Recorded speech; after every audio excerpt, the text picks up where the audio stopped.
Alytaus rajone esančių daugiabučių skaičius sutampa su Seimo narių skaičiumi – 141. Deja, kaimiškos savivaldybės gyventojai neaktyvūs ir įsteigta vos 13 daugiabučių namų bendrijų. 12 daugiabučių veikia pagal jungtinės veiklos sutartį.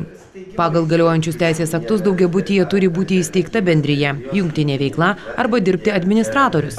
Paraginta vyriausybės atstovų rajono taryba patvirtino tvarką, pagal kurią bus skelbiamas viešasis konkursas ir daugiabučiams neįsteigusiems bendrijos ar jungtinės veiklos bus parinktas administratorius.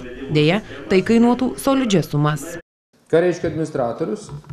Tai pasakys konkursas, kiek tai kainuos, bet mes taip manom, patarėjas yra skaičiavęs, kad maždaug kainuos kiekvienam gyventojui už kvadratinį metrą nuo pusės iki greičiausiai lito. Greičiausiai apie litą kainuos už kvadratinį metrą kas mėnesį. Kiekvienas gyventojas turės mokėti administratoriui. Deja, kito kelio nėra, yra priimti įstatymai ir vyriausybės nutarimai ir mes tą turim vykdyti. Tai jeigu nenori to mokėti, tai yra kita alternatyva, dvi alternatyvos. Geresnė yra mano požiūriu, tai yra bendrijų steigimas, prastesnis šiek tiek tai veikimas pagal jungtinės veiklos sutartį.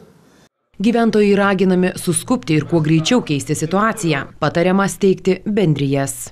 Administratorius tai iš tikrųjų visų pirma mokama paslauga. Ten administratorius būna tada, kai gyventojai patys nesugeba administruoti savo turto, savo namo. O aš tikrųjų manyčiau, kad pats geriausias variantas tai yra namo bendrija, kur gyventojai įkuria bendriją. Ir net jeigu vienas gyventojas parduos butą, ateis kitas, ta bendrija yra veikianti, nes jungtinės veikla pasirašus, kai pasirašo gyventojai, jei bent vienas gyventojas išeina, reikia tą sutartį pasirašyti net per naują. Tai iš tikrųjų tai tas procesas ir jeigu, sakykime, atsiras vienas gyventojas, kuris nepasirašys tos sutarties ir bus neveikianti, o įkūrus bendriją visada veiks.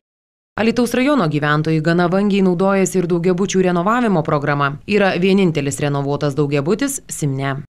Dabar naujiena, nuo sausio 1 dienos įsigaliojo 30% įgyvendinus šilumą taupančias priemonės. Bet jinai galioja ribotai. Jinai galios tik iki 13 metų gruodžio 31 dienos. Toliau, aišku, jeigu jūs neįgyvendinat ir nepasiekėt tos, kad gautumėt 30% kompensaciją, pakanka gauti, sutaupyti šilumos energijos iki 20% ir pasinaudoti 15% valstybės parama. Po susitikimo Alytaus rajono savivaldybėje gyventojai vienbalsiai sutiko registruoti bendrijas arba dirbti pagal jungtinę veiklą, o dėl modernizacijos pasitaikė ir dvejojančių. Ar įtikino, kad reikia kurti bendriją? Aš jau seniai galvojau, kad reikia kurti. Taip. O namo modernizavimas? Būtinas, nes jau mūsų namas jau šiukšda. Kad kurti bendrijas, tai tikrai, kad įtikino ir manyčiau, kad tai yra geras darbas, bet renovacija tai bus sunkus labai darbas. Nes, kodėl? Daugiabutyje gyvena 5 šeimos, iš jų gali 2 mokėti ir į paskolas, aš manyčiau, žmonės tikrai niekas nelys, nes gauna minimumus, kiti visiškai negauna, tik socialiniam pašalpom. Renovacija tai bus sunkus dalykas ir manyčiau, kad neįmanomas kaip pas mus.